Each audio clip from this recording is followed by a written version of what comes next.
안녕하십니까. 저는 카이스트 산업및 시스템공학과의 박찬영이라고 합니다. 저는 오늘 네트워크 기반 사용자 행위 분석에 대해서 간략히 소개를 드리도록 하겠습니다.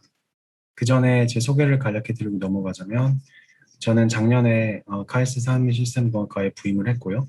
제 주된 연구 분야는 멀티모달 데이터 마이닝, 어플라이드 머신러닝입니다. 그래서 좀 더 자세히 말씀드리자면 실생활에 존재하는 다양한 멀티모달 데이터로부터 유의미한 정보를 추출해서 다양한 리얼월드 어플리케이션에 적용을 하는 연구를 하고 있습니다.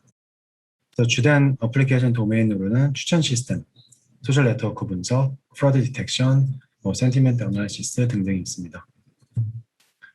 네, 그럼 이제 발표를 시작하도록 하겠습니다. 그래서 오늘 발표는 가장 첫 번째로 이제 제 연구의 모티베이션과 백그라운드를 설명을 드리고, 그 다음 이제 멀티 에스펙트 유저 비헤비어 어널리시스가 뭔지를 설명을 드리겠습니다. 네, 그래서 아마존과 같은 인터넷 쇼핑몰에서 사람들은 다양한 행위를 하죠. 아이템을 클릭하기도 하고, 장바구니에 담기도 하고, 구매를 하기도 합니다. 또 구매를 하고 나서 별점을 주기도 하고, 또 별점뿐만이 아니라 리뷰를 남기기도 합니다. 또 다른 사람이 남긴 리뷰에 대해서 도움이 되었다 아니다 평가를 하기도 하고, 또 다른 사람들을 팔로우하거나 또 친구를 맺기도 합니다. 아이템 측면에서 생각해보면 또 다른 아이템과 여러 관계를 맺고 있습니다.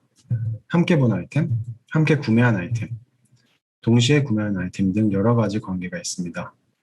그 외에 사용자는 개인정보를 갖고 있고 또 아이템은 이미지뿐만이 아니라 어떤 텍스트 형태의 설명서도 존재합니다. 그래서 이렇게 다양한 데이터들이 혼재해 있기 때문에 사용자 행위를 정확히 모델링하는 것은 쉬운 일이 아닙니다. 근데 이거를 성공적으로 모델링했을 때 사용자 행위에 대한 깊은 이해를 할 수 있게 되고 그렇게 되면 아이템 추천 등을 통해서 회사의 이익을 높이는데 큰 기여를 할 수 있게 됩니다. 그래서 사용자 행위를 이제 잘 이해하는 것이 얼마나 큰 도움이 되는지를 실제 예시를 통해 한번 알아보겠습니다. 그래서 좌측의 뉴스 기사에서 보면 아마존에서 발생하는 총 구매의 35%, 넷플릭스 영화 시청의 75%가 추천으로부터 온다고 합니다. 그리고 우측에는 이런 넷플릭스의 추천 시스템이 매년 10억 달러 이상의 수익을 창출한다는 기사도 있습니다. 그래서 이러한 기사들은 사용자 행위를 정확하게 분석하는 것이 얼마나 중요한지를 보여주는 좋은 예시입니다. 그렇다면 사용자 행위들이 현실 세계에서는 어떻게 표현이 될까요? 유저와 아이템 간의 관계를 생각해보면 네트워크로 표현이 가능합니다. 네트워크랑 그래프랑 같은 의미로 사용을 하겠습니다. 또 유저 간의 관계, 아이템 간의 관계도 네트워크로 표현이 가능합니다. 그래서 이들 전부 상호작용을 하고 있다는 게 중요하죠. 그래서 또 실생활에는 유저 데이터뿐만이 아니라 네트워크로 나타낼 수 있는 다양한 데이터들이 존재합니다. 예를 들어서 인터넷도 여러 웹페이지들이 연결된 네트워크고 또 화학 분자들끼리 연결된 케미컬 네트워크도 존재합니다. 그리고 네트워크로 표현하는 것의 가장 큰 장점 중에 하나는 노드의 피처를 쉽게 인티그레이션 시킬 수 있다는 건데 예를 들어서 인터넷 네트워크 같은 경우에는 노드가 웹페이지죠. 그리고 그 웹페이지에는 다양한 이미지나 텍스트들이 달려있죠. 그래서 그거를 노드의 피처로서 표현을 할 수가 있습니다. 그렇죠? 이런 식으로. 그래서 이제 네트워크가 사용자의 행위를 가장 잘 나타내는 구조라고 할 수가 있습니다. 그럼 이제 사용자 행위를 실제 네트워크로 한번 나타내 보겠습니다. 그래서 앞서 보여드렸던 그림을 간략화해서 네트워크를 구성해 보면 이런 모습일 겁니다. 그리고 노드들마다 피처를 갖고 있고 이제 여기서 우리가 생각해 볼 수 있는 질문은 과연 이걸로 사용자 행위 분석이 가능할까? 이걸로 뭘 할 수 있을까?입니다. 그래서 먼저 유저와 아이템 간의 관계가 무엇인지 예측하는 문제를 생각해 보면 여기 물음표 있죠? 이걸 생각해 보면 별점 예측이 될 수도 있고 아이템 추천이 될 수도 있고 구매 예측 혹은 클릭 예측이 될 수가 있겠죠. 그리고 유저 간의 관계 예측 문제는 친구 추천으로 생각할 수가 있고 또 아이템 간의 관계 예측 문제는 아이템 similarity search로 생각할 수가 있습니다. 그리고 이때 노드들의 여러 피처가 도움을 줄 수도 있는데요. 예를 들어서 친구 추천 같은 경우에는 사용자의 개인정보에 대한 피처를 갖고 있으면 좀 더 유사한 사람을 추천해 주는 게 가능하겠죠. 그래서 전통적으로 네트워크에서 노드 사이의 관계를 예측하는 문제를 링크 프리딕션이라고 합니다. 그리고 보시다시피 사용자 행위 분석의 많은 문제가 링크 프리딕션으로서 해석이 가능합니다. 다음은 노드의 관점에서 보면 이제 이 유저가 어떤 커뮤니티에 속할 것인가 혹은 이 아이템이 어떤 카테고리에 속할 것인가에 대한 문제를 생각해 볼 수가 있습니다. 그래서 이런 아이템의 카테고리를 예측하는 문제가 왜 중요한지 궁금해하실 수가 있는데, 뭐 아마존 같은 그런 쇼핑 사이트를 생각해 보면 이제 매일마다 새로운 아이템이 추가되죠.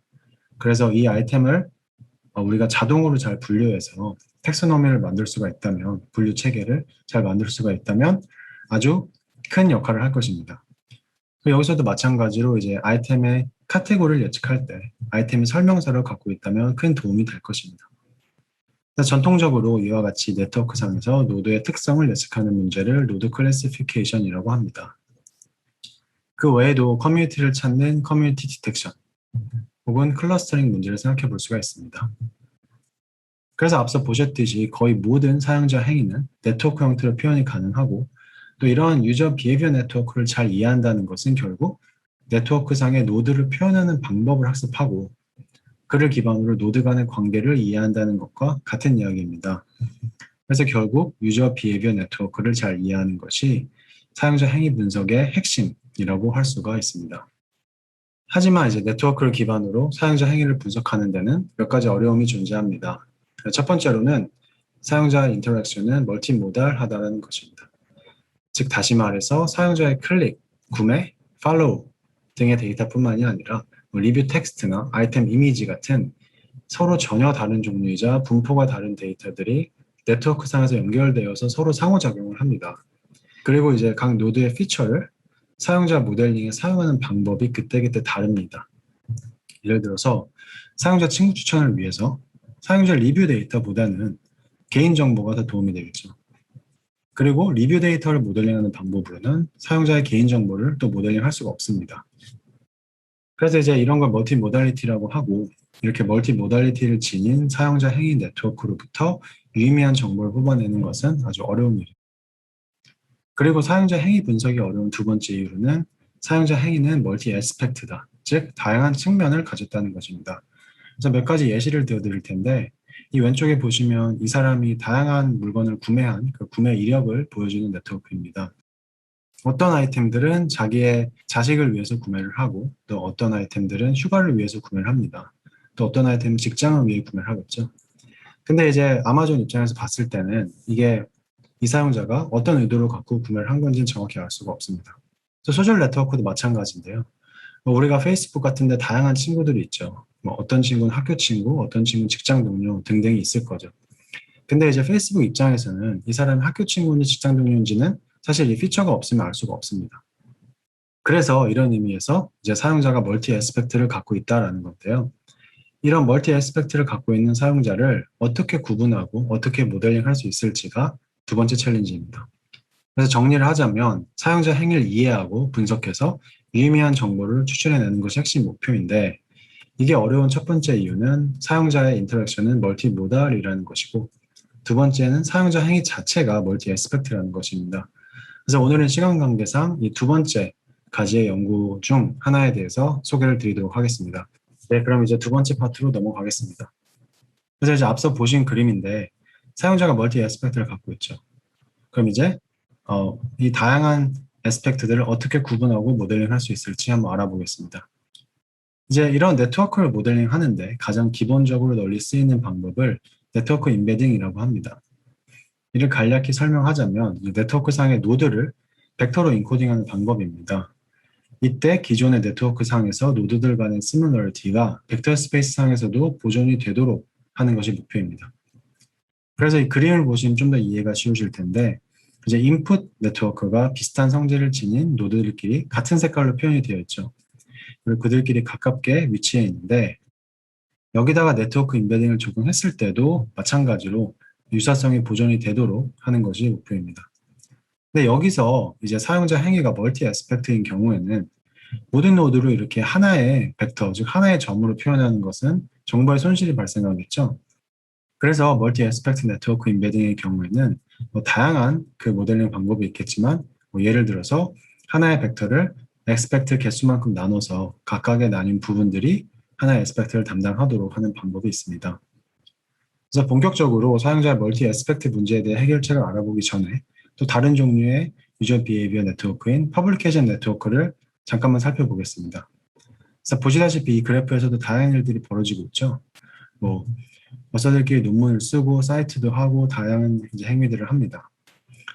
이렇게 노드의 타입이 여러 개고 그 노드들을 잇는 엣지 타입이 여러 개인 네트워크를 헤테로지니어스 인포메이션 네트워크라고 합니다. 여기서 이제 이 두 어서들 관점에서 보면은 이 두 어서는 코사이트 관계이자 코어서 관계가 됩니다. 그리고 이 두 어서는 코어서 관계이자 이제 같은 학회에 논문을 낸 관계가 됩니다. 그리고 이제 사용자 행위가 멀티 에스펙트를 가졌다는 관점에서 봤을 때 이런 데이터가 주어지면 이제 어서의 다양한 인터레스트를 우리가 알 수 있게 됩니다. 왜냐하면 이 사용자가 작성한 논문만 보면은 이 사용자의 리서치 인터레스트를 알 수가 있겠죠. 그런데 여기서 만약에 이 논문에 대한 정보가 없다고 생각해 보겠습니다. 그럼 이런 모습이 되겠죠.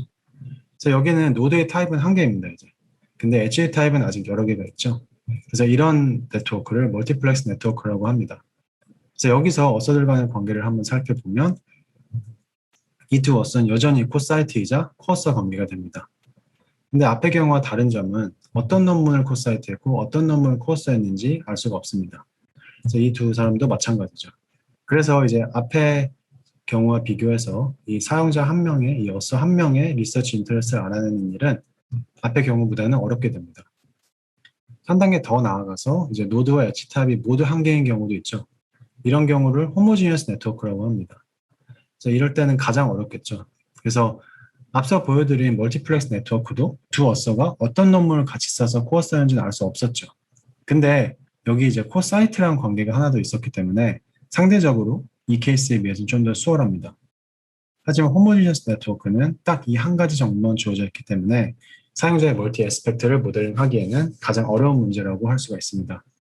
정리를 하자면 사용자 기준으로 봤을 때 크게 세 가지 네트워크 생각해 볼 수가 있고 헤테로지니어스, 멀티플렉스, 호모지니어스 네트워크입니다. 그래서 주어진 정보의 양은 헤테로지니어스 네트워크가 가장 많고 호모지니어스 네트워크가 가장 적습니다. 그렇기 때문에 이제 멀티 에스펙트 유저 비헤이비어를 이해하는 관점에서 봐도 가장 정보가 많은 헤테로지니어스 네트워크가 가장 쉽고 가장 정보가 없는 호모지니어스 네트워크가 가장 어렵게 됩니다. 그래서 오늘은 시간 관계상 이 멀티플렉스 네트워크를 어떻게 모델링 했는지에 대해서 연구 한 가지에 대해서 소개를 드리겠습니다. 그래서 이런 멀티플렉스 네트워크가 실제로 실생활에 존재하는 예시를 몇 가지 예시를 들어드리겠습니다. 소셜 네트워크 앞서 보셨죠? 교통 네트워크를 생각해 보면 어떤 한 도시에서 다른 도시로 이동할 때 버스를 탈지, 기차를 탈지, 혹은 승용차를 탈지 여러 가지 선택지가 존재를 하죠. 그리고 어떤 도시와 어떤 도시 간에는 기차를 타고 갈 수 없는 그런 도시도 있죠. 그렇기 때문에 이런 교통망 네트워크가 멀티플렉스 네트워크가 됩니다. 그 외에도 다른 예시들을 살펴보면 질병 네트워크가 있는데 어떤 두 질병이 유전자를 공유하는지 혹은 증상을 공유하는지 또 뇌의 기능을 주파수 기반으로 나눈 멀티플렉스 네트워크도 존재합니다. 그래서 이렇게 멀티플렉스 네트워크에 있는 노드들에는 다양한 관계들이 존재한다는 걸 알 수 있는데 그러면 실제로 어떻게 멀티 에스펙트 유저 비헤이비어를 우리가 모델링 할 수 있을지 한번 알아보겠습니다. 우선 소셜 네트워크를 가정했을 때 이제 스쿨메이트라는 그런 관계가 표현된 네트워크를 그래프 뉴럴 네트워크로 인베딩을 합니다. 그럼 각각 노드들이 이제 벡터화가 되겠죠. 그리고 이 네트워크를 기반으로 가짜 네트워크를 생성해서 같은 방법으로 인베딩을 하게 됩니다. 이런 가짜 네트워크가 필요한 이유는 이제 이 메소드가 레이블 없이 비지도 학습을 하기 때문에 이제 이런 식으로 가짜 네트워크를 생성을 하고요. 이때 이렇게 인베딩 된 노드들은 이제 네트워크의 로컬한 정보를 담고 있습니다. 그 이유는 이 그래프 뉴럴 네트워크를 살펴보면 이 그림에서 보시다시피 이 가운데 노드를 인베딩을 할 때 이 주변의 노드들이 영향을 가장 많이 미치게 됩니다. 그렇기 때문에 아주 로컬한 정보라고 할 수가 있죠. 그리고 이제 이 오리지널 네트워크를 요약하는 하나의 서머리 벡터를 뽑아내고요. 어떤 디스크리미네이터를 도입해서 이제 서머리 벡터를 기준으로 어떤 노드가 진짜 네트워크에서 온 건지 혹은 가짜 네트워크에서 온 건지 판별을 하게 됩니다. 그래서 이런 식으로 각 릴레이션마다 또 가족 릴레이션도 이런 식으로 하고 여러 가지 릴레이션이 있을 수가 있겠죠. 이렇게 하면은 각각 네트워크마다 각 노드별로 하나씩 인베딩이 생성이 될 겁니다. 그럼 이제 이렇게 생성된 인베딩을 기반으로 하나의 인베딩을 만들어야겠죠. 그럴 때 다양한 방법이 있겠지만 여기서 주목한 점은 사용자마다 그 릴레이션의 중요성이 다르다는 겁니다. 예를 들어서 어떤 사람은 직장 동료보다 학교 친구 관계가 더 활발하다 하면은 그 사람을 더 잘 정의하는 관계는 학교 친구 관계일 겁니다. 그래서 어텐션 기법은 각 노드마다 이런 중요도를 학습하는 데 기여를 하게 됩니다. 그리고 최종적으로 이 컨센서스 레귤러라이제이션 이라는 프레임워크를 도입해서 이 컨센서스 인베딩이 진짜 노드와는 어그리를 하고 가짜 노드와는 디스어그리를 하도록 학습을 해줍니다. 그렇게 하게 되면 이 Z1이 최종 노드 1의 인베딩이 되게 됩니다. 그래서 이제 요약을 해보자면 제 연구에서는 주로 멀티모달하고 멀티 애스펙트한 사용자 행위를 분석해서 유의미한 정보를 도출하는 방법에 대한 연구를 했습니다. 그래서 우선 다양한 종류의 사용자 행위를 네트워크 형태로 나타내는 방법을 살펴봤고 그렇게 표현된 데이터에 다양한 네트워크 마이닝 기법을 적용해서 사용자 행위를 분석하는 여러 가지 방법론에 대한 연구를 했습니다. 사실 네트워크라 하면은 우리가 지금까지 봤던 건 사용자 행위 분석에 주로 적용이 됐지만 그 외에 실생활에 정말 다양한 현상들이 네트워크로 표현이 가능합니다. 뭐 예를 들어서 IoT 네트워크 같은 경우에는 장비 간 네트워크고 도로 네트워크 같은 경우에도 도로 위에 센서들로 이제 연결된 네트워크가 됩니다. 그 외에도 다양한 네트워크들이 존재하는데요. 그래서 실생활의 많은 문제들은 네트워크 기반으로 한 머신러닝 문제로 해결할 수가 있고 저는 주로 이런 연구를 진행을 하고 있습니다. 네, 그래서 발표를 들어주셔서 감사드리고 혹시 질문이 있으시면 저한테 이메일을 주시면 제가 답변을 드리도록 하겠습니다. 네, 감사합니다.